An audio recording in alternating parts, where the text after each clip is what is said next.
Hello, everyone. That piano music you just heard is a signal to settle into your seats and prepare for the start of our worship service. Before we begin, I have just a few quick announcements. I hope you all picked up a Sunday handout. There's more details in here. Most importantly, we have a membership orientation today after the service, so we would love to see you for that when lunch is provided. So please do come if you'd like to learn more about San Gabriel or about Unitarian Universalism. And next Sunday, we do not have services in the sanctuary. We are having a church-wide picnic at San Gabriel Park, so please come out for that. It'll be at the same time at around 10:30, but we won't be meeting here. We'll be at the pavilion in San Gabriel Park, and there's details in the emailed newsletter, our messenger. So please check this for more wonderful things that are happening in our San Gabriel community. And my apologies for my mask this morning. I was sick last week and just want to be extra cautious. Let us now begin.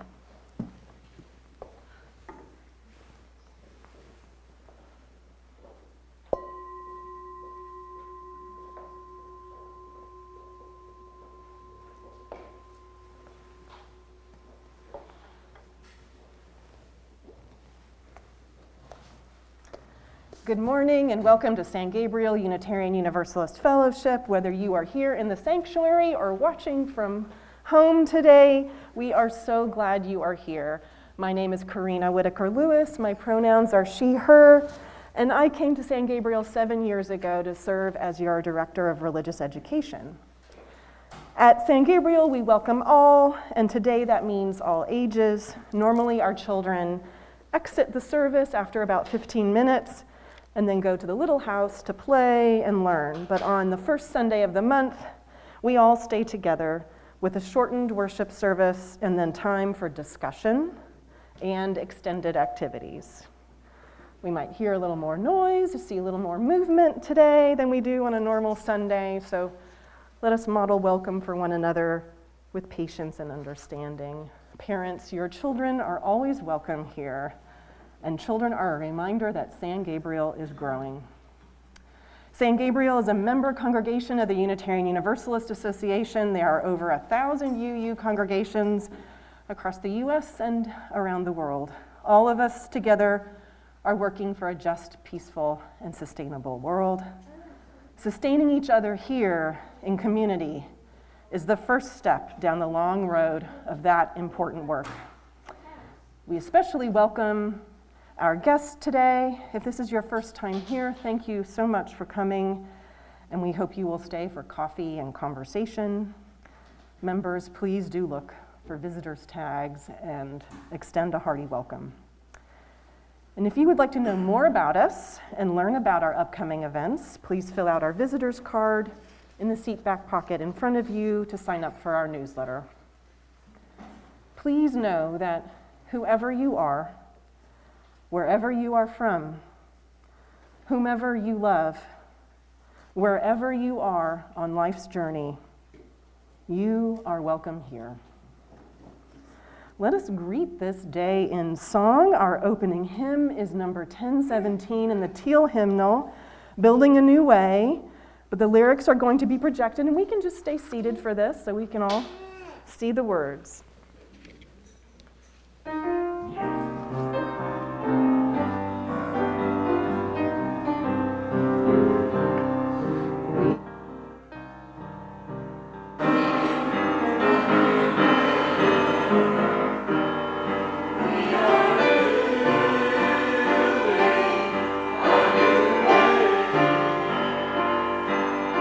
We are building a new way.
pumping this morning.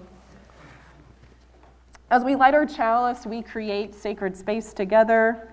I call you into this time of connection within, among, and beyond with the words of Reverend Eric Walker-Wickstrom. Here today in this place and with these people, may we listen so that we can hear. May we hear so that we can feel. May we feel so that we can know. And may we know so that we can change ourselves and this world. May this chalice we light our way. So children have also been learning some words and hand signs. Annika, do you know if you can say the words with me? All right, let's do it. We're going to say, we light this chalice to celebrate Unitarian Universalism. You can say it with me. We are a church of open minds. We are a church of loving hearts. And we are a church of helping hands. Helping hands. So are we going to light this chalice together? Can I get your help? All right. One, you're ready to clap? Clap on three. 1, 2, 3. All right, the chalice is lit. So, we use love to help each other learn and grow, and we always have a wonder box. And our guesses, when we shout out what we think might be in here, we learn from one another. Who has a guess as to what might be? It's a little bit of noise. A sandbag. A small pillow. Small pillow. Feathers. Feathers. Ballot. A ballot. Silica gel pack. Silica gel pack. I love it all. All right, are we ready to open it up? Does anybody want to help me open it up? You want to see? I'm going to try and see. What could it be? What is that? I know what it is. It's a butterfly shell. I know it says there about butterflies. Yes. I'm going to. Isn't that beautiful? Yes, you can put them on. You know exactly what to do. All right, there it is.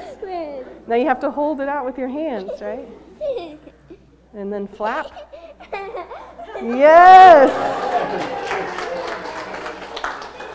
All right. What does that make you think of? Butterfly. Butterflies, of course, yes. Freedom, I love it. Springtime. I have an old favorite with me to read today. Does anybody know this one? Yeah. I actually have a little postcard in there because I've been to the Eric Carle Museum. It's a picture book museum. All right, let's read this one. Who is this guy on the front? The Very Hungry Caterpillar by Eric Carle. This book is older than me. In the light of the moon, a little egg lay on a leaf. On Sunday morning, like today, the warm sun came up and pop, out of the egg came a tiny and very hungry caterpillar. He started to look for some food. And there is some play food down here. I don't know if you can find some of the same things that the caterpillar is eating. On Monday, he ate through 1 apple. On Tuesday, he ate through 2 pears, but he was still hungry. On Wednesday, he ate through 3 plums, but he was still hungry.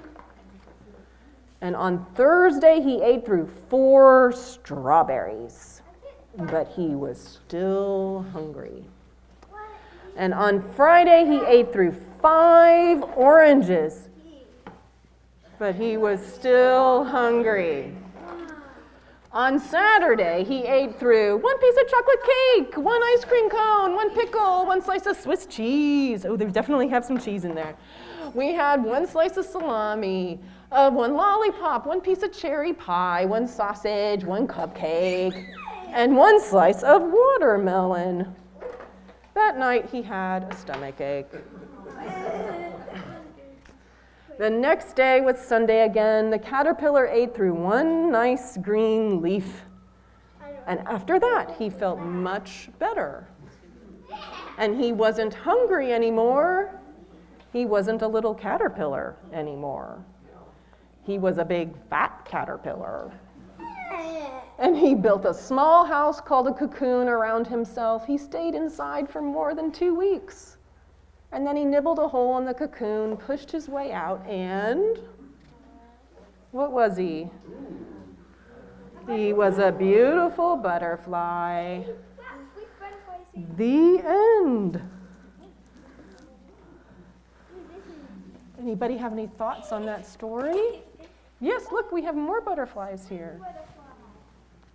San Gabriel subscribes to a curriculum called Soul Matters, which offers resources for our connection groups and our worship services and for our religious education.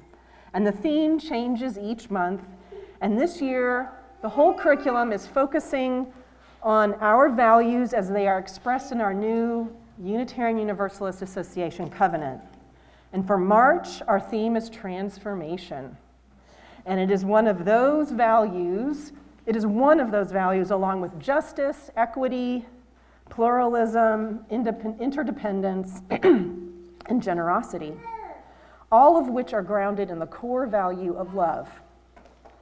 The wording is, we adapt to the changing world. We covenant to collectively transform and grow spiritually and ethically.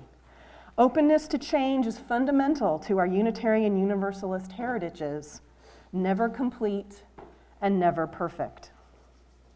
Today, I'll be drawing heavily on the work of my DRE colleague, Joy Berry. She says, transformation, metamorphosis, those are fancy words that mean the same thing as change. Change, not like the kind you have in your pocket, but the kind of change where something is different today than it was yesterday or will be tomorrow. Some people say life is always changing, and we should learn to enjoy it. But some creatures are more adaptable than others. Some of us find it hard to be open to transitions and transformations, while others, like a caterpillar, were born to a life of very big changes, and they spend their whole lives on the edge of glory, always in the process of miraculous change. When a caterpillar starts life, it is a little egg on a leaf. Our habitat team here at San Gabriel has made sure that the plants growing here are good for butterflies and all kinds of pollinators. So our kids have often seen on their playground caterpillars munching leaves and also adult butterflies flying around and laying eggs. A caterpillar hatches out of its egg and starts eating, just like in the story, and it eats and eats and eats, and it grows and grows and grows, and soon it is a big caterpillar. No, when we grow bigger, do we get too big for our skin? No, it grows right along with us, but not so with a caterpillar. Soon it is too big for its skin, and it wriggles right out of the old one that got too tight, like a shirt from when you were really little, and now you might want to try one now that you are bigger. It wriggles out of its too tight skin, and it has new, bigger skin underneath that looks just the same as the old one. And this is called molting, and a caterpillar does it 4 or 5 times in its life. It eats and grows, and it splits its outer skin right down the back, and it doesn't even hurt as it crawls out dressed in a new skin that fits much better. Finally, the caterpillar attaches itself to a stick or a twig and hangs upside down and gets ready to shed its skin one more time. This time, the skin underneath looks different, and what the caterpillar was wearing underneath all those skins it grew out of is called a chrysalis. So in the book, it was called a cocoon. This is a slightly different process. It's not the same for every butterfly. So at first, the chrysalis is soft, and then it also hardens as it hangs. And I've got a video to share with you that shows you this whole process.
realize is that this caterpillar's whole body is turning to a kind of goo and breaking down everything about it that was once a caterpillar. Something called imaginal cells, which can turn into anything a creature needs, are changing into body parts the caterpillar never had and never needed. Like what? What do you think was there at the end that it didn't have at the beginning? I'll give you a hint. Yes, that caterpillar, I don't think would have ever imagined that it needed wings or wanted wings. Can you imagine hanging upside down by a thread inside a tiny chrysalis, unable to move, feeling your body break down and change into something completely different? How do you think you would feel? Excited? Scared? Worried? A caterpillar doesn't know what's happening to it and doesn't know it is changing into a butterfly. Doesn't know it's growing wings, doesn't know it will fly or have beautiful, colorful patterns. If it knows anything at all, it is just that it is time to let go. Sometimes people talk about change and they say that it is very hard to trust and just let changes happen. Sometimes people say, let go and let God. If they believe that God is in charge and everything is going to be okay, if we will stop worrying so much. If caterpillars talk to each other about their change, they might say, let go and let goo. Because that is what's happening. The whole caterpillar body turns to mush and then puts itself back together again, builds a brand new body out of goop and a blueprint locked like a code in every cell of the creature. Every caterpillar, if it's lucky, grows up and transforms into a butterfly. Human beings, unlike animals and plants, often find transformation hard. But change is happening all the time. And even when we feel paralyzed, like we can't move, like we are in a puddle of goo and can't lift a finger to control what's happening, the ability to believe that something amazing is happening inside of us or around us, something that is changing us or the world, is a special kind of magic. In caterpillars, it takes imaginal cells, and in people, it takes a special kind of powerful imagination. Some people call it hope. Some people call it trust. Some people call it faith. But whatever you call it, there's no denying that somehow there is a bit of a plan that lets a worm grow wings. You ready to see those wings one more time?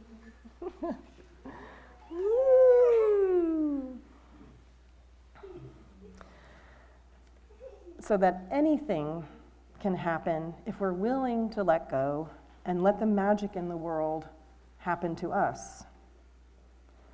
And for us here at San Gabriel, I think this means it's okay if you came to a congregation seeking safety, comfort, and healing, and found that it also offers and asks for accountability, challenge, and growth.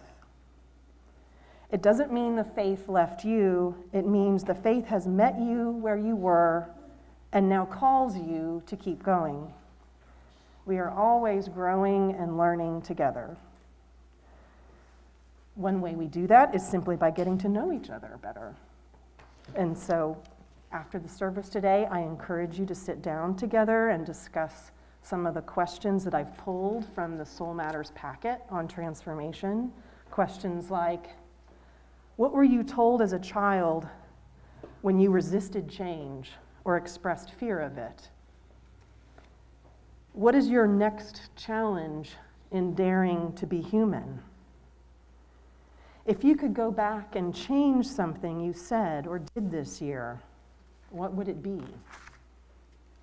So those are just a few little teaser questions. There's also some very interesting quotes on those tables back there too to talk. Let us sing number 108, My Life Flows On, an Endless Song. It's in the gray hymnal, and once again, The lyrics will be projected, and we can stay seated.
Thank you to our hymn leaders, Jackie and Bill.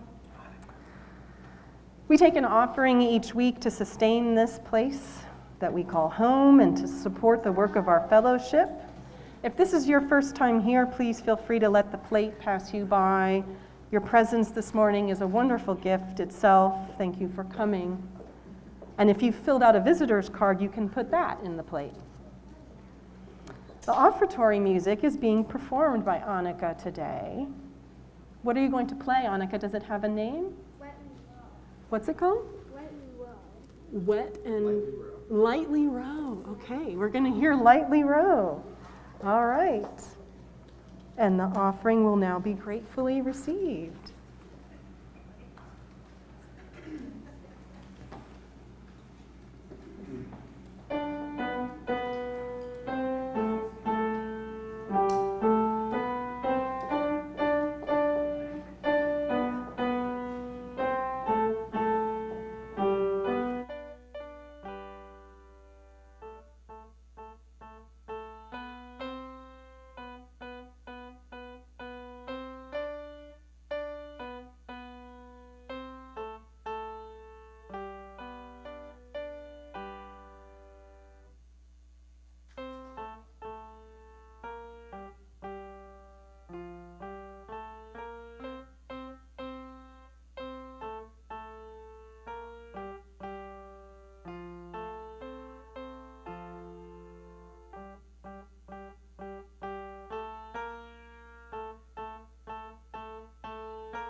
Words that we are learning are, as we leave this friendly place, love, give light to every face.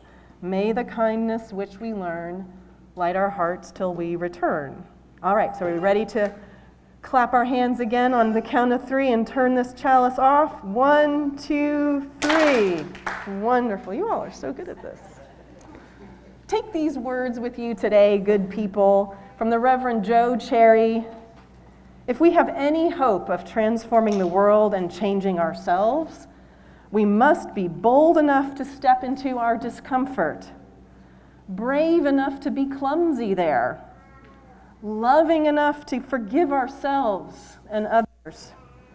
May we as a people of faith be granted the strength to be so bold, so brave, and so loving. Thank you for being here today. Your presence means so much to me. It means so much to our families and our kids. Once again, we have no church next week and a picnic instead. We have, in a little while, hour from now, we have our membership orientation. And we have activities for kids and young at heart who would like to make a butterfly or a caterpillar or a leaf with some eggs on it. We've got all the life stages that we can craft up. And then we have the discussion questions at these 2 tables here, and I hope you all will learn from one another as you talk about transformation, our value for this month. Thank you again.